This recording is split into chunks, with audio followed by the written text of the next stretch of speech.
রাধে রাধে। প্রথম দিনের পর দ্বিতীয় দিন সকাল সকাল রেডি হয়ে আমরা বেরিয়ে পড়েছিলাম বর্ষণার উদ্দেশ্যে। বর্ষণা বৃন্দাবন থেকে প্রায় 42 কিলোমিটার দূর, তাই অনেকটা দূর যেতে হবে এবং ওখানকার বেশিরভাগ মন্দিরই 12:30 থেকে বন্ধ হয়ে যায় এবং আবার বিকেল 4টে ওপেন হয়।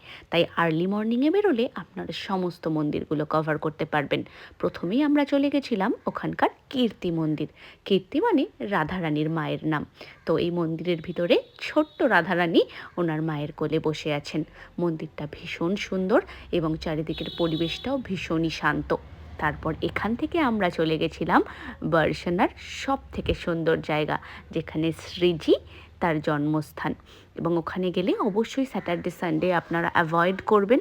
অসংখ্য মানুষ এখানে আসে বহু দূর দূর থেকে শুধু একটু শ্রীজিকে দেখার জন্য।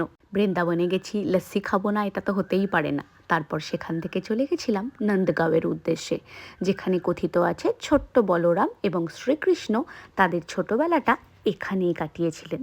এই মন্দিরটাও ভীষণই সুন্দর, চারিদিকটা খুব সুন্দর করে তৈরি করেছেন। কোনো নিখুঁত শিল্পী আপনারা ওখানে গেলেই দেখতে পাবেন এবং ওখান থেকে আসতে মনই চাইবে না, কারণ এতটা সুন্দর এখনও রয়েছে।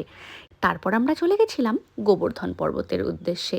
এই সমস্ত মন্দিরগুলো কিন্তু একই রাস্তায় পড়বে, একদিনেই আপনারা কভার করতে পারবেন। তারপর কিছু খাওয়া দাওয়া করে আমরা আবার ফিরে গেছিলাম বৃন্দাবনের উদ্দেশ্যে। এইভাবেই দ্বিতীয় দিনটি শেষ হলো।